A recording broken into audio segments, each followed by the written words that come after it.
Okay, thank you very much for coming. My name is Tony Musso. How many people were here last year for the Hidden Treasures talk that I gave here? It was the same weather that we have tonight. I realized that when I got inside tonight, and I said to David, I don't understand this. It's like every time I come up here, it's frigid weather. But it was a lot of fun that night, and I hope you enjoyed tonight's lecture.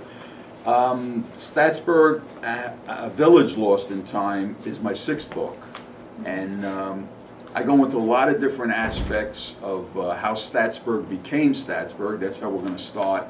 And, you know, another raise of hands. How many people have been through Staatsburg? Probably everybody. That's what I thought. Well, when you go through Staatsburg today, it is nothing like it was prior to 1932 when the Route 9 bypass was put in. The commercial center in Staatsburg was busy. It just amazed me. I mean, when I was doing the research, I could not believe it. You're going to see a lot of examples of that in tonight's presentation.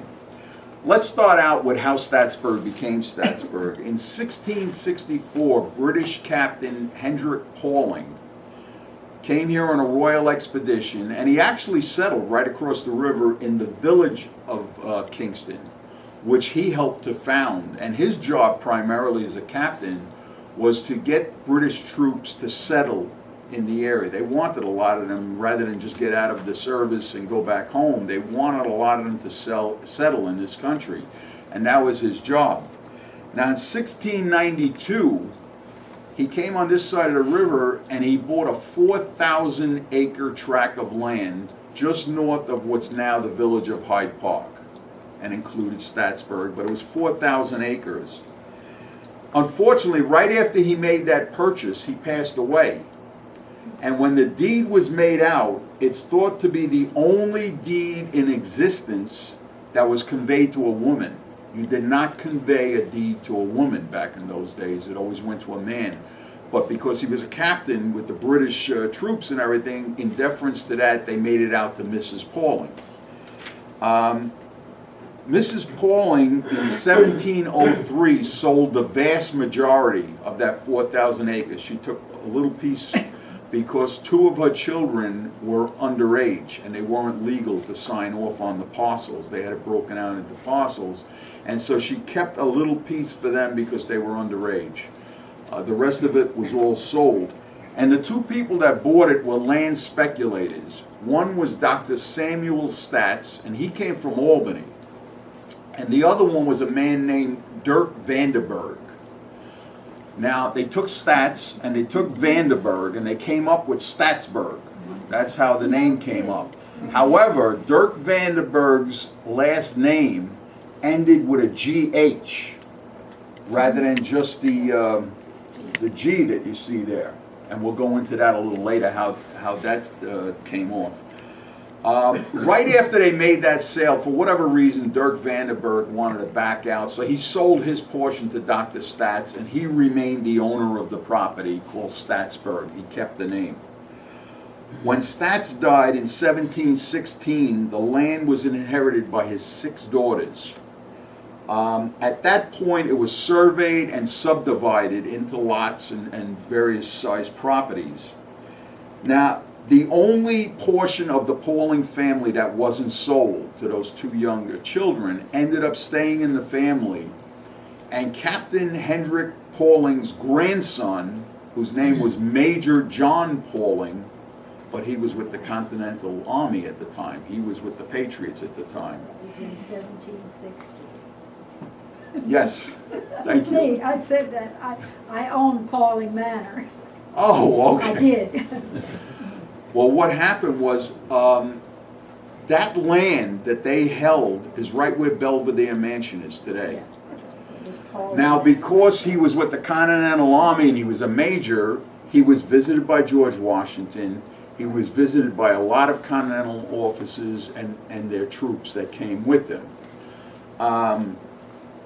That house, unfortunately, burned down in 1899, and Major Pauling did not want to rebuild right there. So what he did was he sold the property outright, and that was the first time what was known as Pauling's Purchase was completely out of the hands of the Pauling family.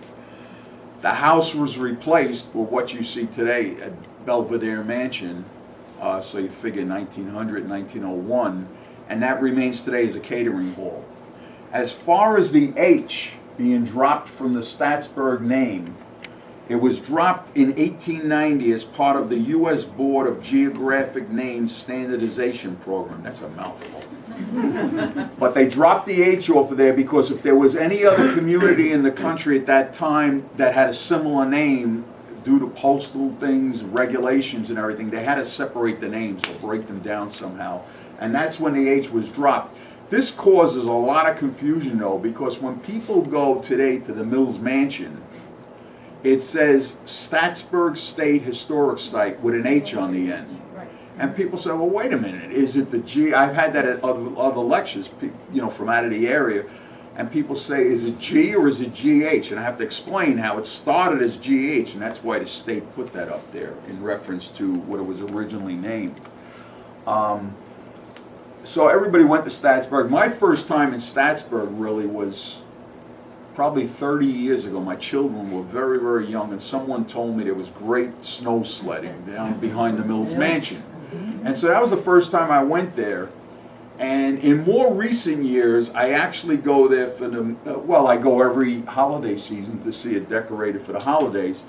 But during the summer, I like going down to Margaret Lewis Norrie State Park, all the way down to the old Norrie Playground, nothing to do with the state park. Park my car and walk about 100 feet up along the river, set up the chair and read a book. It's just a really peaceful place. You're right over there overlooking the river. To show you how this is actually what's Old Post Road today, and we're going to get back to that picture a little later in the lecture, but before Route 9 bypass was put in, this was part of the main route between New York City and Albany. You had in the early days, you had stagecoaches originating in New York City, coming straight up the Route 9 corridor today, and then going down into the village of Staatsburg. There was no Route 9 that went around it, coming right through the city and going straight up to Albany. Now, one of the earliest structures that still exists in the village of Staatsburg is John Hendrick's house. This house sits on the east side of today's Old Post Road. When you pass the entrance to Margaret Lewis Norrie State Park, it's about a quarter of a mile to a half a mile on your right-hand side. This house was built in 1795, and it was one of the first stagecoach stops to be built along the route. When you think about it, our area, well, we're a little further north in Rhinebeck, but down there it's almost halfway between New York City and Albany, so it was a great place to stop. Now, when I was doing research on the house, which is still privately owned, by the way, the ground floor appeared to have a tavern right in the center, and then on both sides they had lodging rooms, so they could stay there overnight because you didn't have that many people on a stagecoach anyway. The upstairs is dramatically different than the downstairs, so you could tell that's where John Hendricks lived because it's got beautiful mantel places and fireplaces and, you know, all kinds of, so there's definitely a distinction between the first floor and the second floor. Now, when Hendricks died in 1815, the land and the house and the bond, the Dutch bond that's on the property, was sold to land speculator George Lamary.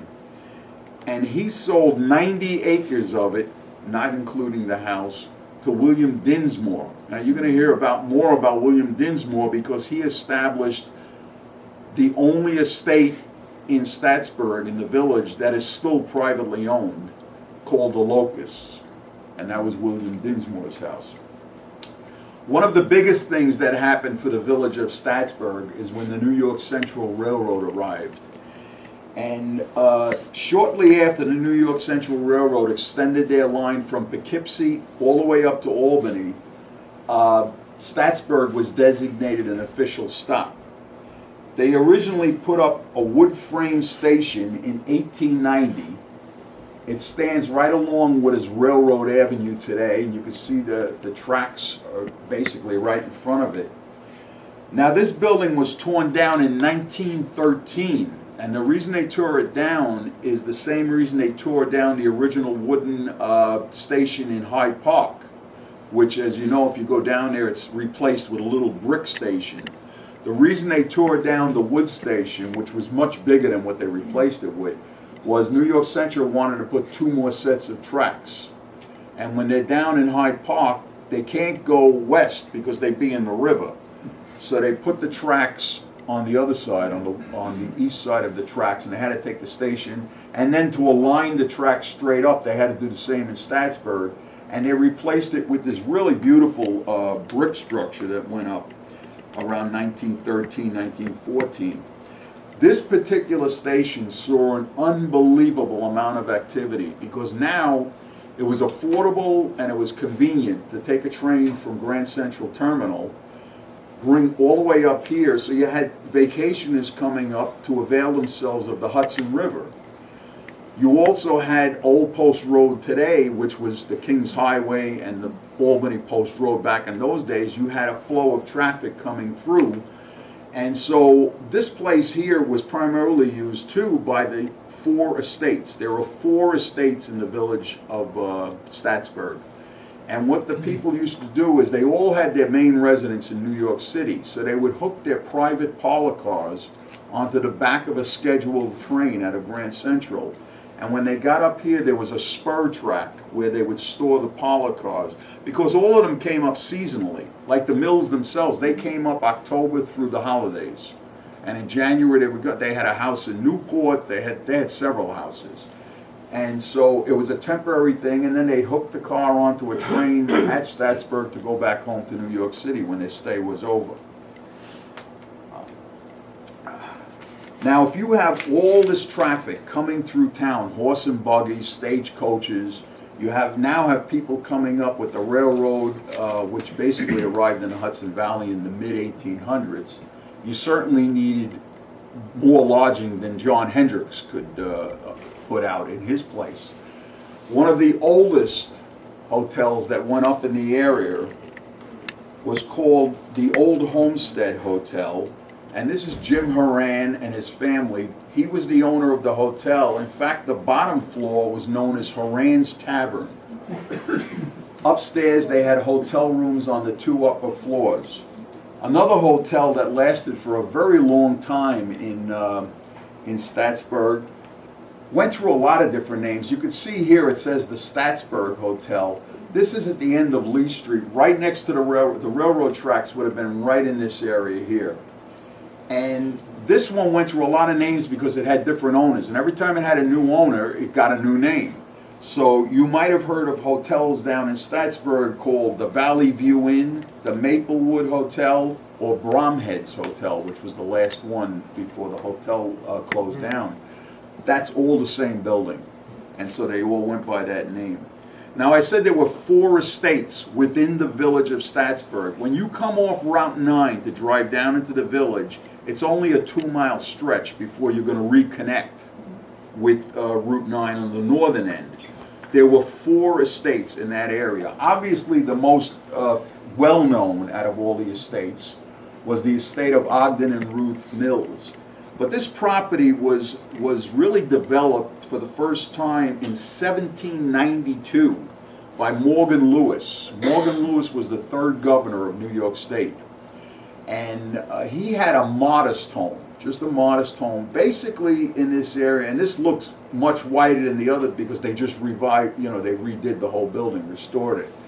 And I don't know whether they have plans to do the whole building in white or to darken that, but that's why there's a difference in color. But his house stood right in this vicinity here. And in those days, people that had a lot of property would have tenant farmers on their property. They weren't using all the property, and so a tenant would rent a certain portion of the property and they would farm it. Well, I don't know if you heard about the famous rent wars that happened during the 1830s, but a lot of the tenant farmers were really upset because they were actually grooming this property. They were farming it, they were cultivating it, and they knew that they would never own it. They would just constantly be paying rent on it. Well, there was a big rent war that occurred, and in 1834, the tenant farmers on this estate basically burned down the house in retaliation for not being able to buy the property. So Morgan Lewis lost his whole house. Now, he had money, so what he did was he replaced the modest house with a 25-room mansion right in the confines of this right here. He built a 25-room mansion. And it remained in his family and was passed down through the years. Now, in 1888, Ruth Mills, who was Lewis's great-granddaughter, she inherits the property with her husband, Ogden Mills. They almost immediately expand, put wings onto the original mansion into today's 65-room residence. And this is really, I'm sure everybody's been there one time or another.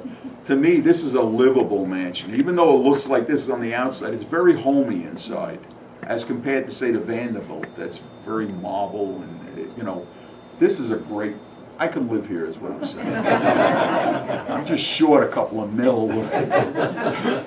Now, the estate, also in the book, there's a lot more. I'm giving you bullets, but I talk about the greenhouse that was down the hill, halfway down to the river on this side of the mansion.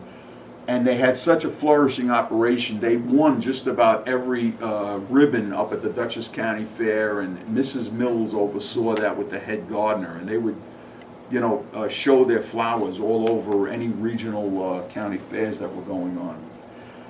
Now the estate that was right next to them on the south belonged to the Hoyt family, and that was called the Point. If you go by the driveway, it's about a 1-mile driveway in off of Old Post Road today, you'll see the driveway blocked with 2 stone boulders. They don't want you to drive in there because the bridge that goes over the railroad tracks is not safe enough to go over with a car. However, people do hike back into there. It's about a mile into the house. This was the home of a successful Manhattan merchant, Lydic Munson Hoyt, and his wife Blanche Geraldine Livingston. And you're going to be hearing Livingston over and over in this presentation because, as we all know, they were the biggest landholders. They were around today, they would own 2/3 of Columbia County, parts of Dutchess, and parts of Ulster. They were based at Claremont, up in Germantown. Part of Connecticut, too. Yeah. But this portion here that were around here all emanated up at Claremont. Robert Livingston, who was the chancellor, many Roberts in that family, actually. There were about 4 of them. Now, what's interesting about this is a more modern mansion. It's a 7-bedroom home, but it was designed by world-renowned architect Calvert Vaux in 1855. And Vaux actually picked the location of the house because he wanted to maximize. He had the driveway flowing in circular motions to best reflect the scenery in the area, and then, of course, the Hudson River, and then you would come up the drive in front of the house. So he actually picked the surroundings there. This estate also had a massive greenhouse that was later taken down. The house is still standing. The last occupants to live in this house was a namesake descendant, Lydic Hoyt, and his wife Helen Hoyt. Now, from the folks that I interviewed that were born, raised, and have lived in the village of Staatsburg for 80 and 90 years, they said that Helen Hoyt, out of all the estate owners, was the most visible. She used to walk to the post office every day, never sent anyone to get her mail. She would go to the grocery store herself and get her milk and bread and whatever she needed, and she was very friendly with the people in the town. Now, Lydic Hoyt, her husband, died in 1959, and in 1962 the unimaginable happened. New York State took this property under eminent domain, and their plans were to connect it with Margaret Lewis Norrie State Park, which this is part of today, but they were going to demolish the house and put a big public swimming pool in there, as if they didn't have enough land to put it somewhere else. What I really found very strange and very sad was they offered Mrs. Hoyt, who loved this house, They offered her to stay for 5 years, so she could stay until 1967 if she agreed to lease it from the state, her own house, and be responsible for any maintenance that had to take place here during those 5 years. It's her house, by the way. She was so heartbroken. I understand this from people that actually knew her. She was so heartbroken that she left immediately. She left in such a hurry, she was devastated, that she left her furnishings in the house. She left 2 automobiles in the garage, just left them and took off, went on the train and went right back to the city, to her home. When they were cleaning out the furniture, they moved her bed in the big bedroom, and they found a box of letters. She even left that box of letters, and in it there was a telegram from Eleanor Roosevelt sending condolences on the death of her husband in 1959. That's how fast she left. Now, what happened was the people in the village of Staatsburg should be thanked for saving this house, because there was such an uproar. They loved Helen Hoyt. There was such an uproar about taking down a historic house like this that the Parks backed off of the plan, and they still don't have a swimming pool down there. They backed off the plan, and then they boarded up all the windows and doors so that, vandalism and things like that wouldn't occur. But it's remained in that shape from 1962 to last October. Last October, and by the way, I got into the house through one of the state employees that had a key, and I was amazed. Yes, it's dirty and it's dusty, and it's been there since '62, boarded up. But the marble walls, the etchings on the marble, it's amazing. It's really an amazing structure, but it definitely needs a lot of work, like the roof, everything was deteriorating. Fortunately, last October, the Calvert Vaux Association, which are based in New York City, got 2 very large grants from the state and from the federal government, and they are now in here trying to restore the house. They hope to reopen the house to the public, and they want to make it a conference center and an education center, like a museum area and everything in there. So I wish them luck with that, because it's really it's a sad story. So this is the most southern estate. Then you have the Mills, and then just north of the Mills, you have William Dinsmore's estate. And that was called the Locust, and still called the Locust. This was also developed much, much earlier than William Dinsmore bought it. Henry Brockhost Livingston, here we go again, Livingston, who was a justice on the Supreme Court, who was appointed to that position by Thomas Jefferson. This is how far back we're going. He was the first to develop this property, and he actually gave it the name the Locust because the grounds are full of black locust trees, and that's where the name came from. He named that in 1797. In 1871, he sold it to William Dinsmore. Well, I'm sure he didn't sell it. His descendants sold it to William Dinsmore, who was a president of a successful rail and shipping firm down in the city. He acquired the property, and he built this 4-story, 92-room Italianate mansion. 92 rooms in here. Perched on a knoll. You can see the Hudson River here. It must have been an amazing view from the back porch.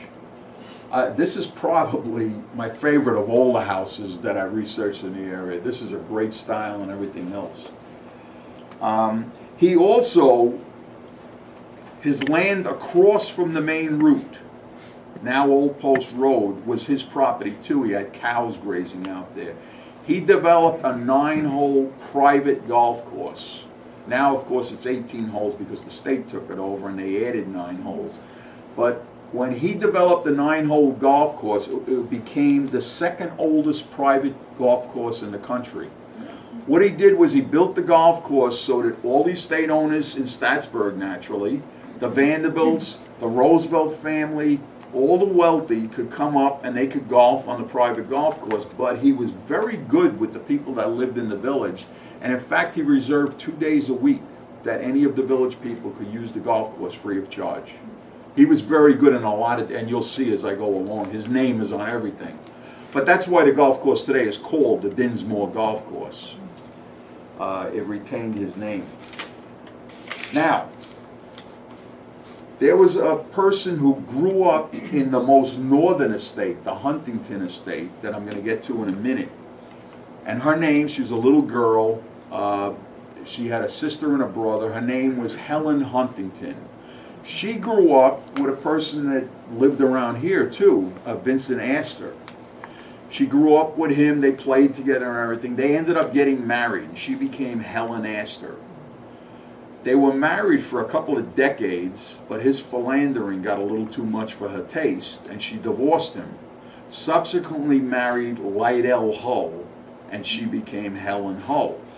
She was William Dinsmore's granddaughter. Her mother was William Dinsmore's mother, so it's really interconnected. She inherited the estate when her grandfather passed away. Finding this beautiful home too big and too outdated for her taste, she tore it down. And she replaced it with a neo-Baroque style stucco home that still exists on the property. Now owned by a big hoteler from New York City that owns Oh, no, sorry. Andre Balaj. Balaj, right. He owns high-end hotels all around the country, and when his girlfriend at the time was Uma Thurman, the actress, and they purchased the estate. He did. Well, he did, because Uma Thurman subsequently left him, and she didn't get any part of Guccione it. had it before her. No, his ex-wife owns part of it. His ex-wife.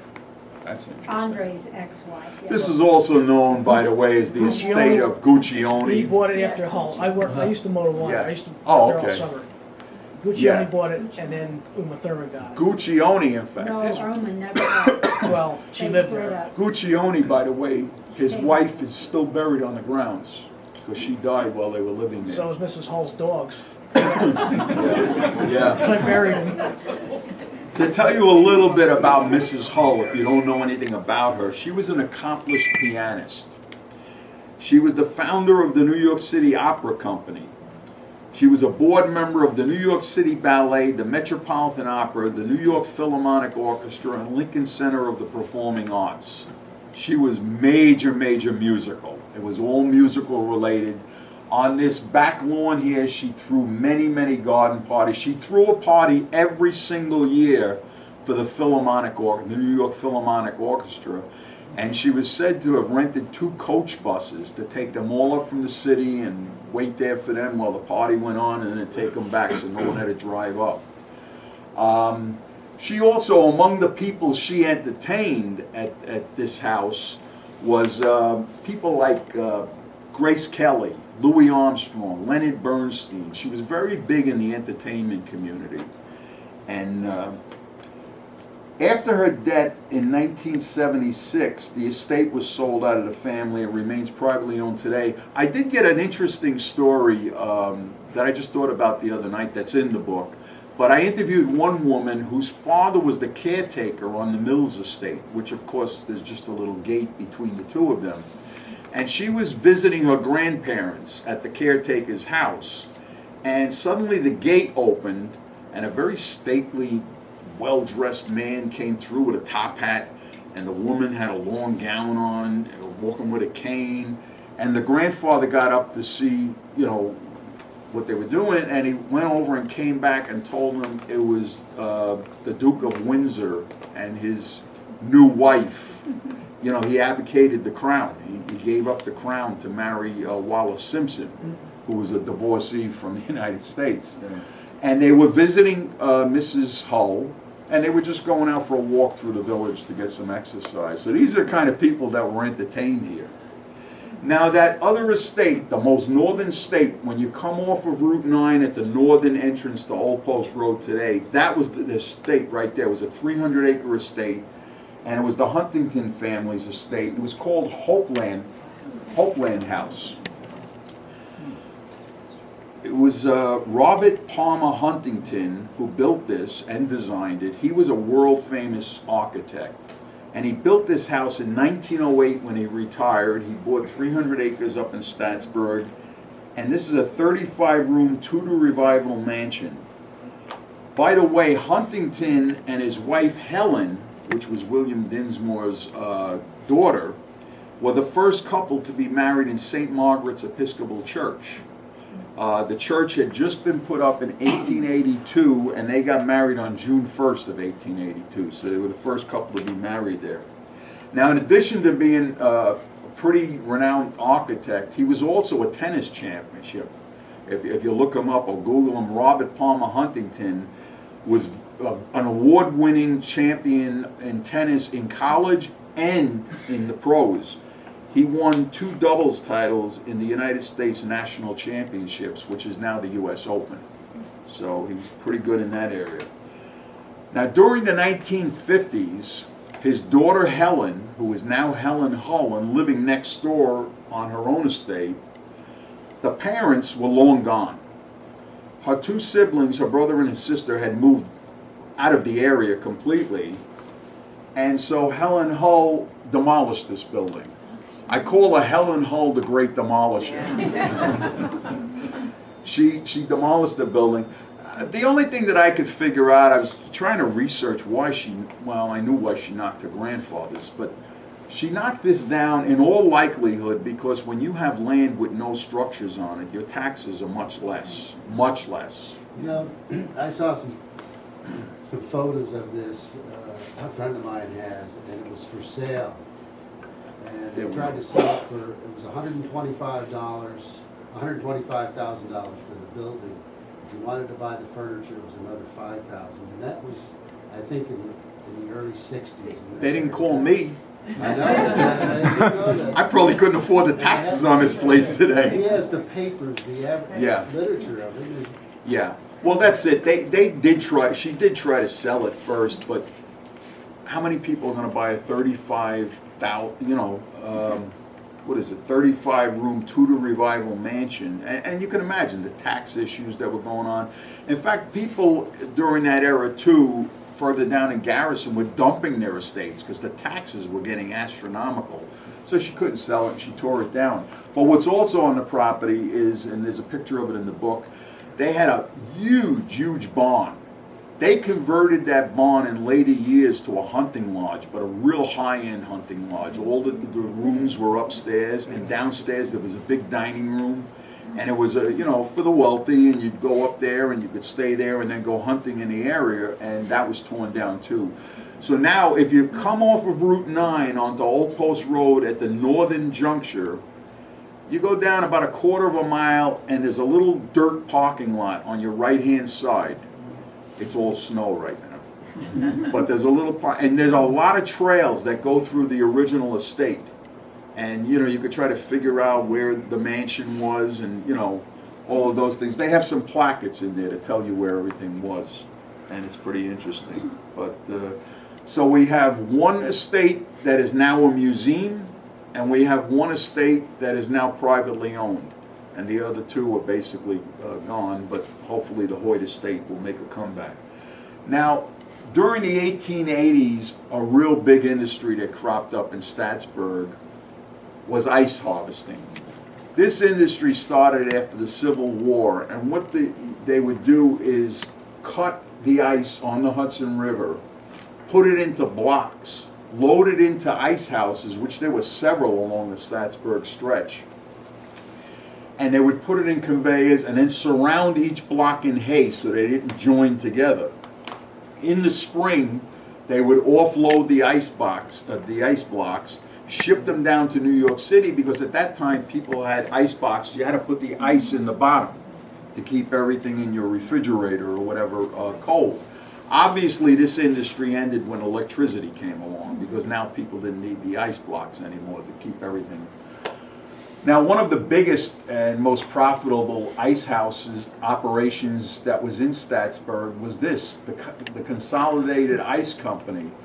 And I kept looking at this name here, and I couldn't figure out what I was looking at. And then I did some more research on it and found out that Consolidated bought it from another big ice company prior, the National Ice Company. And so I can only attribute all of this mishmash is that they used cheap paint. And it didn't take. But what's interesting is you could see the conveyor belt. This is how they would load the blocks in. And then they had a crew up here surrounding it with hay and, you know, moving it into place and everything. There was another ice company that operated just north of the Consolidated, and they were called the Mutual Ice Company. Now listen to this. This is great. They would pay their employees. By the way, the Consolidated paid their employees 50 cents to $1 a day to cut ice and load it.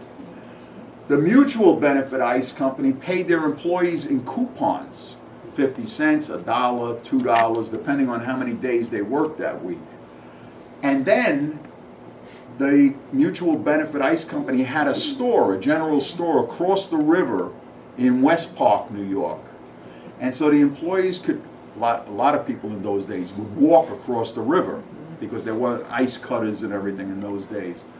They'd walk across and they could use these coupons in the company store to buy supplies or bread or milk or whatever else. So I said, what a scheme that was.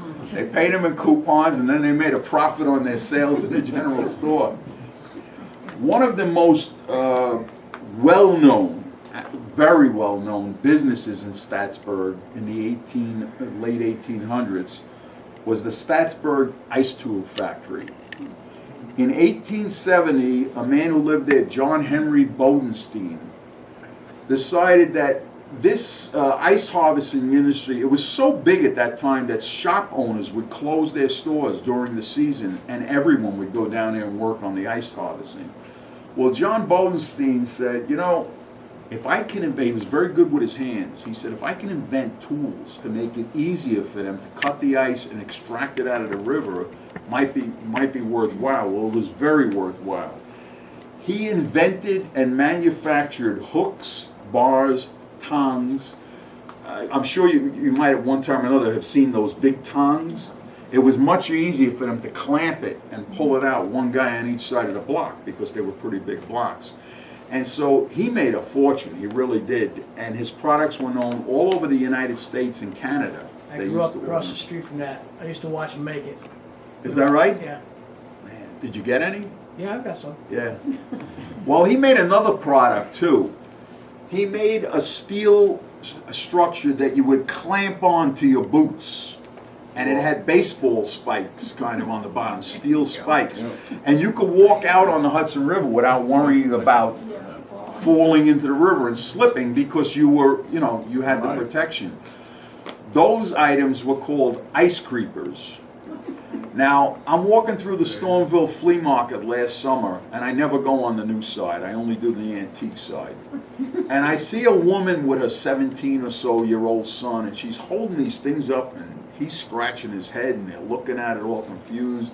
So I walked up to it, and I turned them on the side, and there it said, Staatsburg Ice Tool Factory. Well, I'm not shy. I had the poor woman and her son there for 30 minutes telling them all about the ice harvesting industry. And then they didn't buy the things. I tried to help the vendor out. I almost felt bad I was going to buy them myself. What really benefited this building is, this is Railroad Avenue. And this sat halfway between today's Old Post Road and the railroad tracks. Thank God it's paved today. We don't have puddles and all of this nonsense. Actually, there's snow there, so it's probably this time of the year. They had the advantage of being a half a block away from the freight depot at the train. There was the passenger station and the freight depot. So they were shipping their products out all over the United States and into Canada, and it became very profitable for him. Now, when John Bodenstein died, the business was inherited by his 4 sons.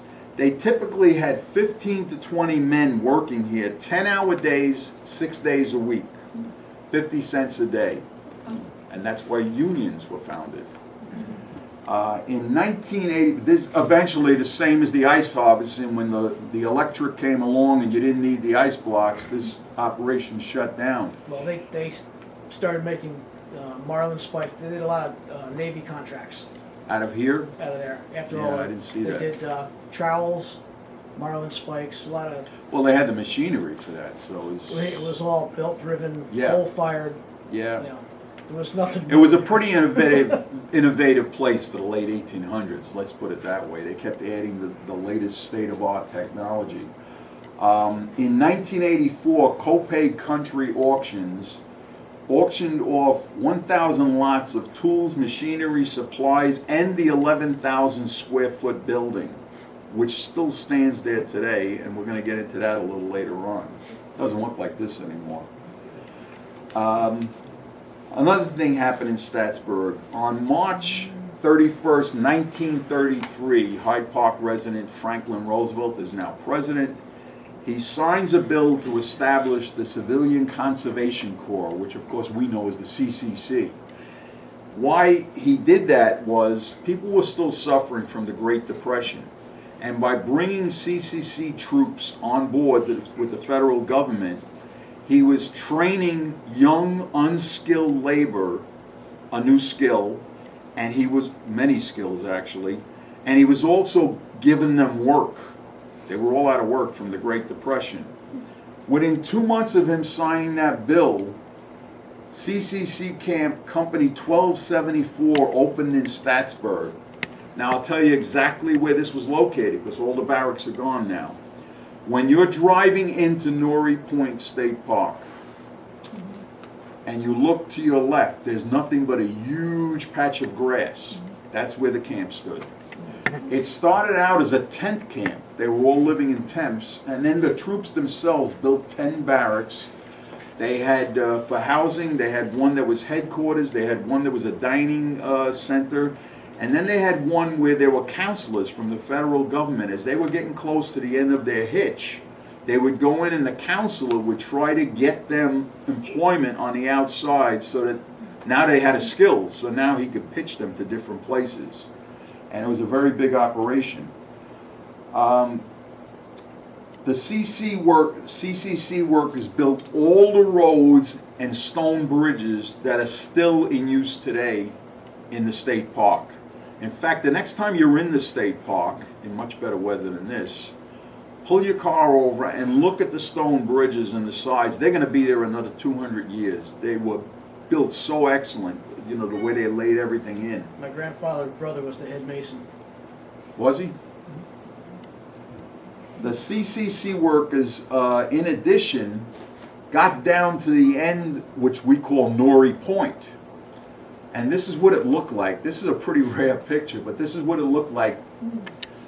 There was a private residence, a couple of family boats around, and I don't know whether they did eminent domain or whether they purchased it from the people, but this is the CCC workers after they took that home down, building what became the Norrie Point Inn. Now the Norrie Point Inn was a pretty terrific place. It was a fine dining and dancing facility that could be accessed by automobile, there's a parking lot in this tree line, or by boat. But there was a very strict dress code. So if you were coming in on a boat, you didn't expect to get in the Norrie Point Inn with a t-shirt and a pair of shorts and flippers on your feet, you know. And, the women usually wore their finest dresses, big hats. The men wore jackets and ties. And they got known for Friday and Saturday night having big bands in here for dancing. It became very famous for that. And there are a lot of really neat stories in the chapter on this about the Norrie Point Inn, how the kids from next door, what is now the Anderson School, broke in and wrecked the place, and it was a mess. But for whatever reason, this hosted a lot of weddings, a lot of special occasions, proms. But in 1970, they decided to close the Norrie Point Inn down, and 7 years later, Dutchess Community College began leasing this building to hold conservation classes there. It is now home to Hudson River Research Reserve. It's open to the public. You can go in. You can actually see the main dining room. It's still wall paneled and beautiful wood floors. And they have a bunch of exhibits in there on, you know, fishery and environmental works. And they occasionally have guest speakers down there. It's open free of charge to the public. Now, the Staatsburg CCC camp closed in September of 1937. A number of the troops that were stationed here, they used to truck young girls, I shouldn't go, young girls in, because they had dances in the main dining area on Friday nights for the troops, because they wanted to keep it lighthearted too for them. And a number of the men ended up marrying some of these young girls and staying in the area. So, you know, from Rhinebeck down to the lower part of Hyde Park, a lot of them settled in that area and raised families. By 1943, when all the CCC camps nationwide closed down, obviously World War II is here and they're all going overseas, some 3 million men had passed through the program, and it was thought to be one of FDR's most successful programs when he got into office. Now, I told you all the barracks were taken down. They just have the grass out there now. I doubt, I didn't walk the grounds myself, but I doubt there's even little structures that can remind you of the area. But for whatever reason, after breakfast every morning, all the CCC troops would go to a 2-story tool shed, nice sized tool shed, and they had their assignments handed to them, and they were given tools from the tool shed to help them do what they had to do that day. For whatever reason, they lifted up the CCC tool shed and put it down in the parking lot of the Norrie Point Inn, and it remains there today. I don't even know if it's used anymore, but if you went down to the Norrie Point Inn site, right next to the parking lot is this 2-story tool shed that's been there since 1933. So it's interesting. Now, religion was very important in the village, and they never had a house of worship. What they did was they used to meet in the living room of the postmaster, and when people got too many, they would meet in the waiting room of the train station, and they would have services in there. Well, in 1858, Mrs. Lydia Coit and her mother, Margaret Lewis Livingston, went to Hyde Park and told the minister at St. James Episcopal Church, we would like to finance a house of worship. We need a formal house of worship in Staatsburg. This was that chapel. See the stained glass windows and the cupola and everything. Well, within 2 years, the congregation grew so large here that they had to appoint a special minister just to oversee the operation here. In 1885, the congregation built a rectory along High Street, just south of East Elm Avenue, up on a knoll, and its land was donated by a man named Miles Hughes, and we're going to be hearing a little bit about Miles Hughes because, in my estimation, he opened one of the first department stores in the whole area, Hughes Store. We're going to go a little more into that. This was always considered to be a mission. It was transformed into an organized parish, and in May 1891, the cornerstone was laid for a new house of worship right across the street. The chapel was right on these grounds, and this was the new church they put up. By the way, this was the rectory they put up in 1885. It still stands on High Street overlooking the church. It's a private residence today. That's a great sleigh ride hill too. I don't know if I, well, Mulford Avenue was supposed to be Well, the it backs up right to the church. It's just lawn and a hill. Oh, to you his mean house. from the house? Yeah. Yeah, I don't even know if you can get back there now. Yeah. It's all private property. You can? Yeah. I wouldn't want to hit those bricks, though, I'll tell you that. This church was named St. Margaret after a 2nd century martyr. It's designed, believe it or not, by Richard Upjohn, who was a very renowned church architect. In fact, he designed Trinity Church in Lower Manhattan. That was right next to the World Trade Center. The large corner at the northwest corner of the church was financed by William and Clarence Dinsmore in honor of their parents. Now, the original stained glass windows in the chapel were replaced with regular pane glass, and they originally put the stained glass windows from the chapel, you can't see it, it's on the south side of the church in the very rear section. That lasted until the end of World War I. When Ogden Mills came back from France, he had panels of stained glass in a burned out cathedral in France, you know, with the war and everything. and he donated it to church, and in deference to him, they took the chapel windows out, put his, it's in the south, right in the back of the church, and they moved the chapel windows into what is now the parish hall, right here. So everything is still existing.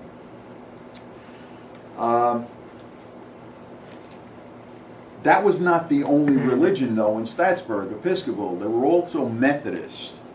The original design of the first Methodist church built in Staatsburg in 1876 looked just like this. This is Church Street, this is Market Street, and they had this little walk around. You can see there's no other structures onto the building, kind of a simple design. Its initial congregation had 150 members attending the church, but it went through a remodeling in 1901, and it changed the exterior significantly and also added a parish hall onto the side. They took the fence down, and this is what it looked like in 1901. So you can see they put the columns up, they put the parish hall on the back, they took the fence down. So it went from that to that. During the 1940s, services usually had 100 people every Sunday at service, and another 40 kids going to Sunday school in the parish hall. But by the 60s, the membership, as would happen with a lot of churches in the area, really started dwindling down. In the 60s, you had cars, you had options to go other places, and whatever happened, people moved away and they weren't replaced by new members.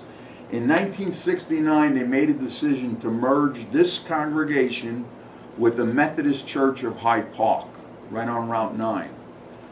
When they did that, and they merged, they changed the name of the church in Hyde Park to the United Methodist Church of Hyde Park, and that's why that has the name today. Now, this building went up for sale in 1970, and it took 2 full years to sell the building because there are contingencies that still exist today. It was purchased in 1972 and converted into a private home. But the contingencies that remain today is this building can never be turned into a restaurant or, God forbid, a tavern. They only wanted to sell it if you were going to use it as a home, and so that's what happened. And it remains a private residence today. A musical couple actually owns it today. The building was sold in 1972 for $10,600. I don't know why I wasn't up in this area at that time. God. The third and final church that went up in the village of Staatsburg was a Catholic church, St. Paul's Catholic Church on Mulford Avenue. This was all part of the Mulford Farm. And by the way, in the book there's a picture of the Mulford farmhouse. The original farmhouse still stands on today's Old Post Road. This was built in 1887 at a cost of $5,500. It was originally a mission church attached to Rhinebeck, a Rhinebeck parish, and then later on they terminated that agreement and they connected themselves with the church in Regina Coeli. It's Regina Coeli today. When this was originally built, the back of the church had a very, very long shed stacked with hay and water, because the only way to get to this church in the 1800s was you walk to it if you were in the village, or even the priest that was in Hyde Park would have to take a horse and buggy. That's a long walk. So you would drive in the back of the church, put your horse and buggy back there. They had all the hay and water they could want, and then after Mass you board up and head back out again. The deed to this property was actually sold to Archbishop Corrigan by John Mulford, who was the son of the original Mulford, that the road is named after, for $400. The only significant modification to this church happened in 1966 in accordance with a Second Vatican Council mandate that said in Catholic churches the altar now had to face the people instead of having the priest back to them. And that's the only alteration that took place. And today it remains under the care of Regina Coeli. To this day they have, I think, 2 masses. One? 9 o'clock? 9 o'clock. Okay. And that's it. It's closed the rest of the week. But this was a very active. I tell in the book about the Mothers Society, the Rosary Society. They had a million different groups there. Okay, now get ready for this. Picture yourself driving through Staatsburg tomorrow, and you know what's there. Private residences. You know, it's very quiet. Back in its heyday, it was a bustling commercial center. One of the earliest businesses in the village of Staatsburg was Charles Wilbur's blacksmith shop. Now, when everybody thinks of blacksmiths, you know, you think of a horse, you're putting the horseshoes on the horse, but the blacksmiths in these days were really the all-around handymen of the day. They made and repaired pots and pans, silverware, all kinds of iron. And so this was a very, very busy operation. It was located along River Road. Right across the street from the ice tool factory. Yeah, right on this side of the From railroad tracks. Bodenstein's ice tool factory. It was right across the street. Now, Skouten's Meat Market was one of two butchers in the town, believe it or not. There were two butchers in the village of Staatsburg, and this sat right across the street from the used store, which I said was probably one of the first department stores of its era.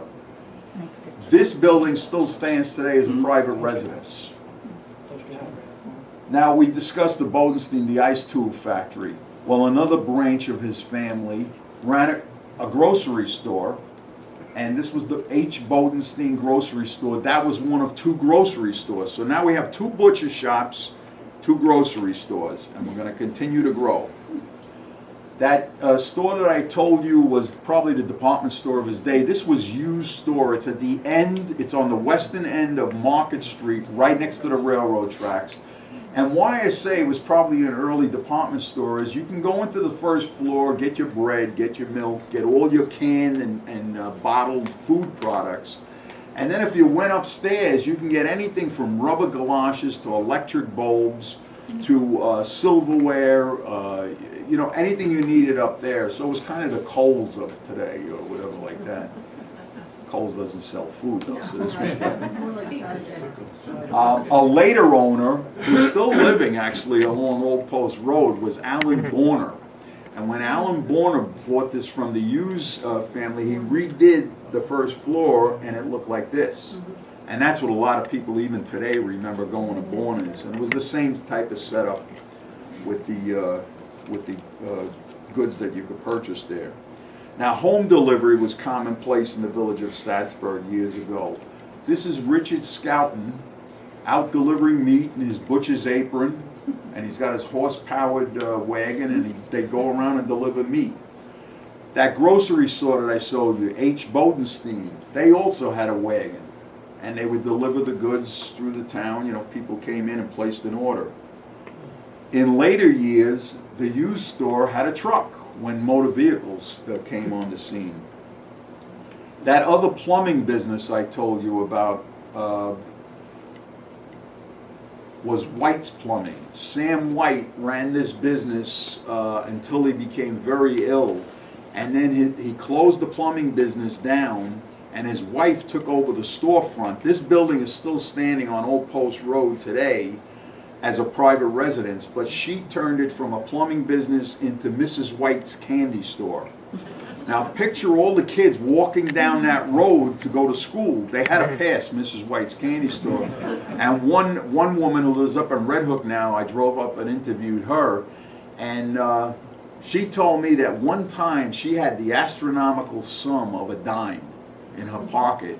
And she said, you can't believe all the candy, because it was all penny candy in glass jars. I'm not that old and I remember doing it. Do you really? But she was supposed to be a very nice lady, because She was great. when she knew there was an underprivileged family in the area on Halloween, she would make bags up and just deliver them to the houses for free. Where is that?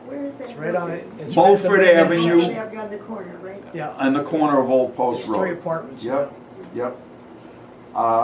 So let's see. There's a picture of that in the book too, of the Mrs. White's candy store today. Where did I go?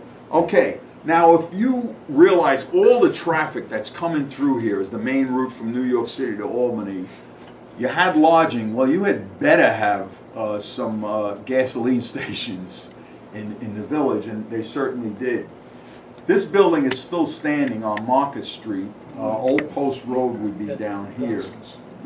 They took the pumps away, and there's now an empty lot on this corner. Basically, if you're familiar with Staatsburg, it's across the street from today's post office, which was built in 1958. And they sold Atlantic gasoline. Another place you can go to was Hayes Garage, and they sold Standard Oil Company of New York gasoline. It looks like they had a winter like we have. But, you know, that was another garage. And there were even two pumps, which I found a couple of sites like this in the area, and I love it. It was a private residence, but they had two pumps in front of their house. So you'd pull in front of the pumps, beep your horn, and the person would come out and pump your gas. So there were plenty of places for travelers coming through to get their gasoline. Now, there were two topics that when I discussed this with some of the residents in their 80s and 90s who actually went, it brought a smile to their face. One was going to school in Staatsburg. People love the history of the school in Staatsburg. And this was the very first school. It was a two-story wooden schoolhouse that sat right along Old Post Road today. As you came in from the southern end, it would be on the west side of the road. I put another slide in because when I found this slide, I just shook my head. I said, you know how we are in 2015. Everybody's legal happy. You know, I'm going to have a lawsuit. I'm going to have a law. They didn't take class pictures in those days. They took school pictures. Everyone in the school came in with their finest, you know, dress and bonnet. The boys wore a jacket, and they took a school picture of every student. But I want you to look at this picture and think of today. Look at them hanging off the roof, hanging out the windows. You see all the girls in their little dresses, and the guys have jackets on and everything, but I could not get over this. And Helen Ward, who was one of the primary people I talked to, she told me, and you know what, Tony? We never had an accident. Everybody came out, everybody went in. There wasn't even a lawyer in town to handle it. Now, I found a very rare picture, too, because people always want to know, where is the new brick house in relation to this wooden schoolhouse? And I found this picture of them building the new brick house, and that's the old schoolhouse. That's the wooden schoolhouse. So that's the brick schoolhouse they were putting up in 1930. Once it was complete and open in 31, they knocked this wooden structure down, and it gave the kids 6 acres of recreational grounds to play ball on or whatever. As far as the new brick schoolhouse, it originally had grades 1 through 12 until 1940, when the Franklin D. Roosevelt Post Office opened in Hyde Park on Haviland. And then the students went up to the 9th grade here and would have to finish their last 3 years at the Franklin Roosevelt School, which was a source of a lot of stress for a lot of the parents, because they thought the Staatsburg, they were going to get lost in that population, but that didn't happen at all. Many of them graduated with honors. This building, the brick building, was eventually sold to the Anderson School and was used as its administrative offices. And in 2010, the building became home to the Taconic Regional Offices, which it remains today. They oversee all the state parks in the area, any state properties in the area. But there are still many of the reminders inside the building of the old schoolhouse, like the auditorium that used to be the gymnasium and everything else. Now, the other thing that brought a big smile onto people's faces when I brought it up was the Lewis Gordon Norrie Playground, which is where I go, park my car, and go up into the woods to read my books. Not to be confused with the state park. That wasn't an issue at that time. This is Lewis Gordon Norrie in his Model T Ford. You know, he grew up in a wealthy family. He went down to Princeton University. And one day on a weekend, he traveled 40 miles to the shore, to go to the Jersey Shore. And unfortunately, he died in a tragic car accident.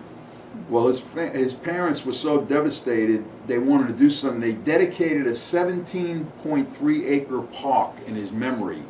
and that was the Lewis Gordon Norrie Playground, they called it. They erected this monument that still sits in the same area today. It's along the path you take through the state park to get down to the original playground.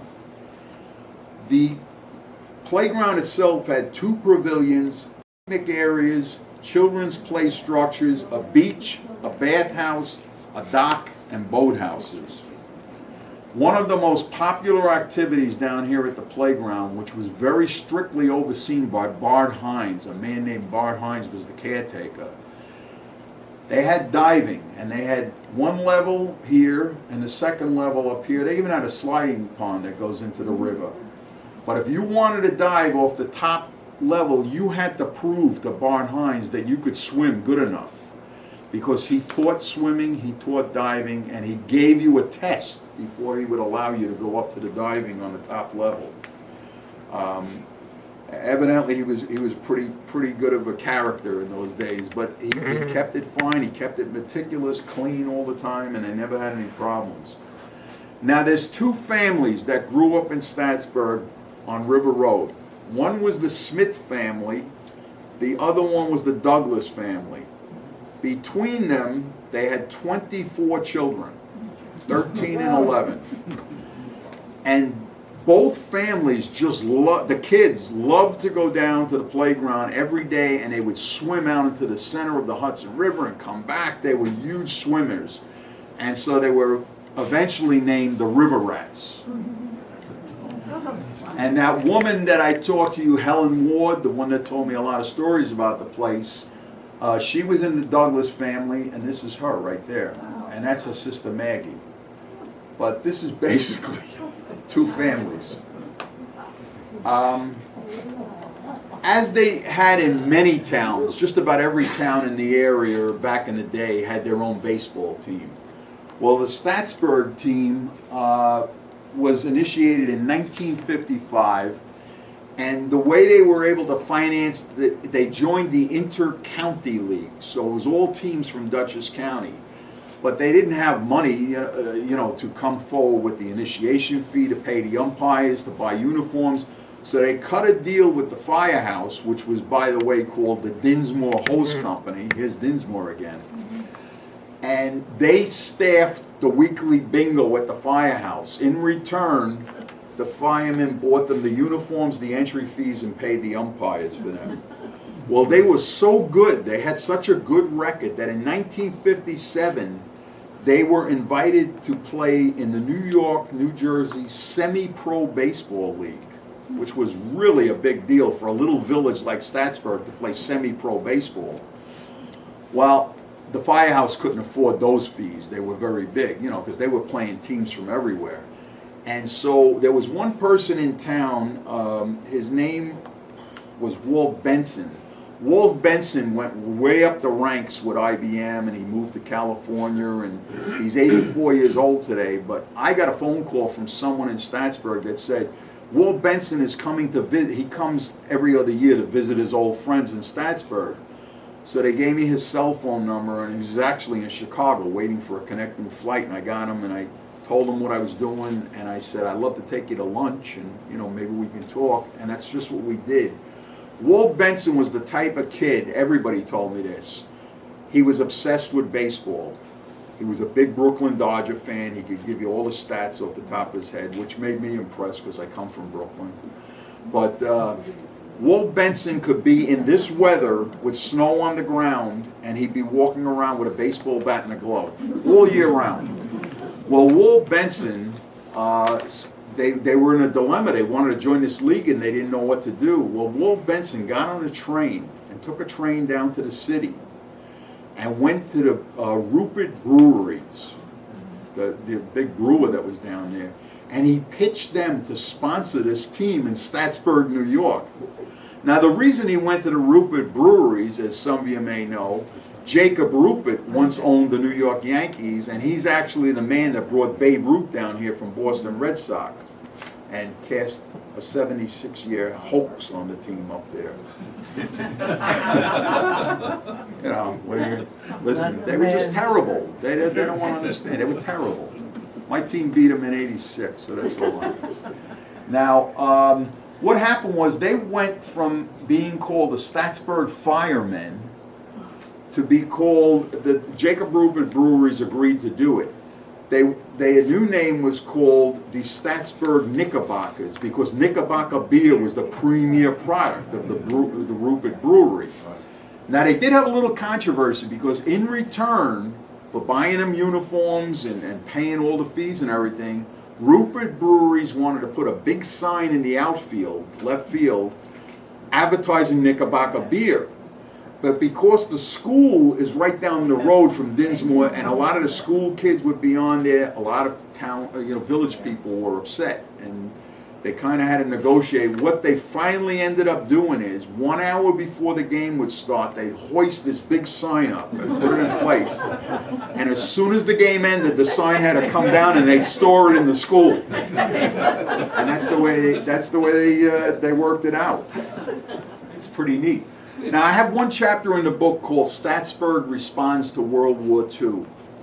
I don't know if you know it, but along the Route 9 corridor in the area of Springwood, where Franklin Roosevelt has his estate, there were actually sentry stations put all along that area where troops would man 24/7 to look at people coming by and everything. They were in protection of the president. Well, going way up to Rhinebeck and Red Hook and going down to almost, well, I won't say Poughkeepsie, but the far end south of Hyde Park, there were observation towers put up. They were manned 24/7 because there was a fear, believe it or not, during World War II, that enemy would come down the Hudson River and bomb Roosevelt's estate. So, but you couldn't man the observation tower unless you were qualified. And how you qualified is you went to Franklin Roosevelt High School 2 nights a week, studying silhouettes of enemy aircraft and friendly aircraft. And when you could identify 40 to 50 of them, you were qualified. And then you could man this thing. It was a 4-foot by 4-foot shack observation tower. It had a kerosene heater in it, no lights, and a phone that went to West Point. If you saw anything, you'd call it in and they'd have a warning system going on. One of the fellows that I interviewed told me he really made a bad mistake one day, and he still hears about it occasionally, and he's in his late 80s now. But he said he was a qualified observer. He was in there, and one day he's looking through the binoculars, and he sees a V formation coming down the Hudson River towards Hyde Park. He's in Staatsburg now. He picks up the phone, he calls it in, and by the time the fellow on the other line said, well, how come nobody in Rhinebeck or Red Hook reported seeing this V formation, and all of a sudden you see it in Staatsburg? He said by that time he had seen another V formation much closer to him, and the geese's wings were flapping.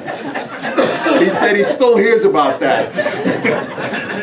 So, well, anyway, they had the highest rate of qualified observers in Dutchess County, came out of Staatsburg.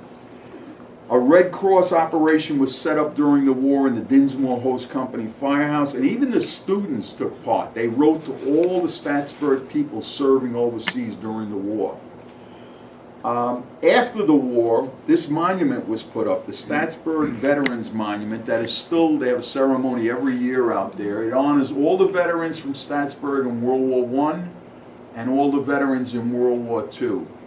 And it sits right beyond Dinsmore Field next to Old Post Road today. Okay, I'm going to wind up now. We're going to go through village life.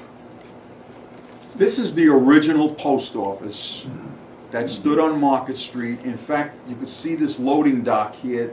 To give you a perspective of where it is, that was the loading dock for used store. So this was the next building east of that. And you can see the postmaster standing in the window. But what I found interesting about this was they used to drop mail from the train. There was a mail car on the train, and they literally threw the sack off the train, and the post office employee would come out, get the sack, bring it back, and sort it.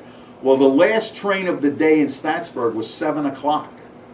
So all the residents would gather outside the post office and gossip and catch up on the news of the day, while the employee got the mail, sorted it, handed it out, So this post office was open till 7:30.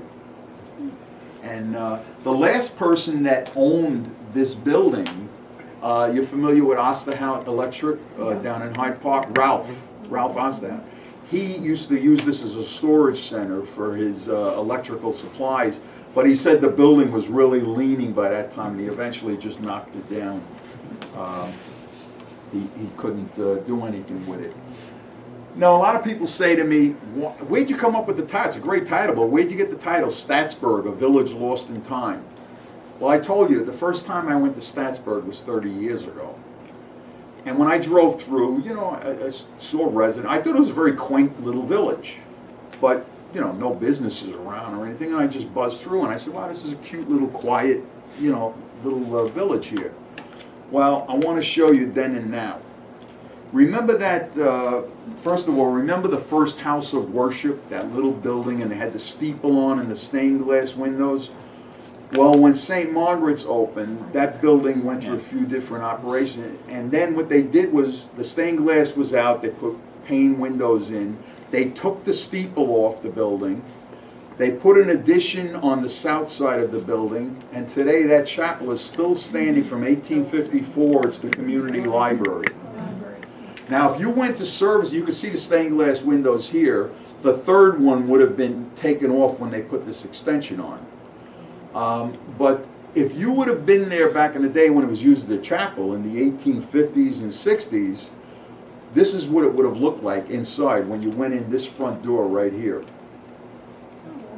That's what it looked like. Now, of course, when the library took over, they put a ceiling here, so they have an attic up here for all their storage in the library. And this is what it looks like today. Not as pretty. Not as pretty, huh? I agree. Now you remember this church, the Methodist Church. And then it went through its new design and they added the parish hall. Well, it's gone to a few different owners, and thank God all the owners that owned this as a private residence knew the gem they had, and they really took care of it. And this is what it looks like today. Just a beautiful, that'd be a nice place to live. $10,600. Did I mention that? I always wanted to live in an historic place. Where is that? Where is that? It's right at the corner of Church and Market. That's not next to the post office, right? Yeah, it's just the center street. No. It's Yes. not. Post office is a block over. No, well, post office, then there's Church Street, Yeah. and then there's the church. Right. So it's like, Yeah, it's One it's side in of the the street. same. Well, you could drive through Staatsburg fast and miss everything. But, now the early Dinsmore Hose Company. This is an early picture when they used to wear the uniforms, and they had their very first electric motor vehicle, fire engine. You could see the two wooden doors here, the two bays, and the central entry. But you could see how thin the building is. It's a very thin building. Well, here's another image that shows the firehouse here, and they had this little driveway to come down. And then there was a 55-foot by 80-foot commercial building that through the years was the Staatsburg garage. It was where the Hyde Park Bus Company parked their buses. It was a new car dealership at one time for Buicks and Cadillacs. And the last business that operated in this building was C&E Trucking. And they used to truck milk and dairy products all throughout the area. Well, when they moved upstate, further upstate to Canajoharie, this building was immediately taken down, and the fire department took advantage of having that empty space and added these bays onto their property. But notice the original Dinsmore firehouse. It's still got the wooden door bays. It's still got the wooden door. And I had really the pleasure of, they invited me in when they knew they saw me taking pictures. And they said, what are you doing? I said, I'm writing this book on Staatsburg. And they brought me in, and downstairs in the basement, it would have been below this area here, they had two bowling alleys down there. And when I went down there, I couldn't believe, it was all dusty. They haven't been used in decades. But there was a lone bowling ball covered with dust on the thing that comes up. And I had remembered, because I interviewed two people that when they were 12 and 13, it wasn't automatic. You had to set the pins. It was hands. And the one fellow, who was part of the Smith family, as a matter of fact, that big family, He told me, you know, my first job was a pin boy. The fireman would pay us a certain amount to set the pins. He said, I learned early on, firemen and beer go together very well. He said, I never took my eye off the bowler. He said, because I almost got my leg taken off one time. I was still out there and they threw the ball down. It's pretty wild, the stories I heard. So anyway, that's the firehouse today, the initial bays. Now you remember this, going forward, backwards. You remember this building from early in the presentation, Jim Horan, it was Horan's Tavern, it was the hotel rooms upstairs. Well, that building's still standing today too. Today it's Portofino's restaurant on the first floor, and the hotel rooms up above were all converted to apartments, and I got to meet one of the people that lives on the second floor there. So, where Bromhead's Hotel, or the Valley View Hotel, whatever you want to call it, Staatsburg Hotel, when they took that hotel down, another very big operation in the town was called Kidder's Coal. This went up on the same site, along Lee, right next to the railroad tracks. And when I went back last year to get current pictures, and I was in the village for quite a while, I noticed that while this is now an automotive operation on the grounds, those two silos are still standing, and you can still see Kidder Coal on the one silo. So my point is there's so much that's still there that can remind you, can bring you back in time if you look for them. Oh, I told you this building was still around. You're not going to recognize it because it's been refurbished, it's been upgraded, and it's been covered with vinyl siding, and is now Foster's flooring. But it is the Staatsburg Ice Tool Factory. Now, when I saw this building, when I saw this picture, I knew a part of it was going to be the front cover of my book. I just knew it. I love this picture. And this is old Dr. Heridan, who used to make house visits for $2 a piece. Can you imagine the Smith and the Douglas families? He must have been there every day. But anyway, some of the people told me he was so meticulous that if a child was really, really sick, he would visit your house daily.